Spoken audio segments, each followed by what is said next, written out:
মুখ্যমন্ত্রী মমতা বন্দ্যোপাধ্যায় তিনি পরিস্থিতি সরেজমিনে খতিয়ে দেখছেন। বিগত দুদিন ধরে সেই ছবি আমরা দেখেছি, কারণ ঝাড়খণ্ডের জলে একেবারে বানভাসী বাংলা, পরিস্থিতি অত্যন্ত খারাপের দিকে যাচ্ছে এবং পাল্টা এবার ঝাড়খণ্ড সীমানা সিল করল পশ্চিমবঙ্গ সরকার। পশ্চিম বর্ধমানের বিভিন্ন জায়গায় বিভিন্ন চেকপোস্টে সিল করা হয়েছে বাংলা ঝাড়খণ্ড সীমানা। আমাদের কাছে যা কিছু ইনস্ট্রাকশন আছে ওটা আমরা পুরো ফলো করছি। আমাদের ওখানে পুলিশ ফোর্স আছে, যা কিছু ইনস্ট্রাকশন আছে ওটা আমরা ওখানে হচ্ছে, ইনস্ট্রাকশন এক্সিকিউট হচ্ছে ইনস্ট্রাকশনসকে। বর্ডার সিল করা হয়েছে? হ্যাঁ, বর্ডার সিল করা হয়েছে। ওখানে আমাদের ডিসি ট্রাফিক আছে, উনি ওখানেই আছেন, ওটা পুরো সুপারভাইজ করছেন ওখানে পুরো বিষয়টা।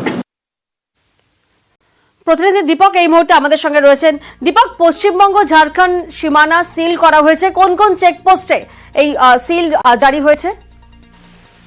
দেখো, একেবারে আসানসোলের 19 নম্বর জাতীয় সড়কের উপরে বিজিবি চেকপোস্ট সিল করা হয়েছে। এছাড়াও আসানসোল থেকে ঝাড়খণ্ডগামী 5টি পয়েন্টে সিল করে দেওয়া হয়েছে আসানসোল দুর্গাপুর পুলিশের পক্ষ থেকে। যেভাবে বন্যা পরিস্থিতি তৈরি হয়েছে দক্ষিণবঙ্গে, এটাকে রাজ্য থেকে জাতীয় সড়ক জলমগ্ন হয়ে পড়েছে, তাতে রাজ্য সরকারের নির্দেশিকা জারি করা হয়েছে কি ঝাড়খণ্ড থেকে পণ্যবাহী লরিকে এই রাজ্যে প্রবেশ করতে দেওয়া হবে না।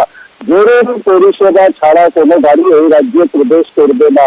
যাত্রীবাহী গাড়িতে প্রবেশ করার অনুমতি দেওয়া হয়েছে এবং কাঁচা সবজি দুধের গাড়িতে ছাড়পত্র দেওয়া হয়েছে রাজ্যে প্রবেশ করার। এছাড়াও পণ্যবাহী লরি যেগুলো দুদিন দাঁড়িয়ে থাকলে তাদের সামগ্রী খারাপ হবে না, সেই লরির উপরে নিষেধাজ্ঞা জারি করা হয়েছে।